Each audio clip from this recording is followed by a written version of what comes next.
فين الإعلام شتيمة ياسر إبراهيم وكولر واللعيبة واشمعنى إمام عاشور ما شتمش، ولا إمام عاشور معاه حصانة يعني؟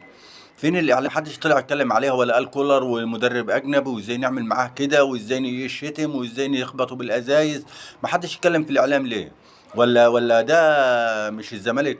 لو الزمالك كان الاستديو التحليلي فضل شغال للصبح على شتيمة كولر بس وضربة الجزاء، مع ان وائل جمعه في الاستوديو التحليلي قال ضربه جزاء وضربه جزاء صحيحه 100%. بس فين الكلام ده من الاعلام؟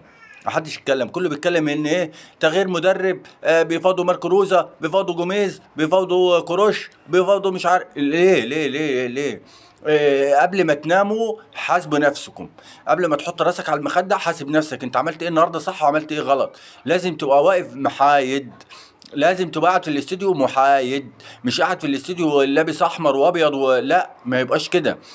عندنا فساد في كل حاجه، في الاعلام وفي الكره وفي كل حاجه. لكن مبروك لبيراميدز اللي خد مكان الاهلي والزمالك.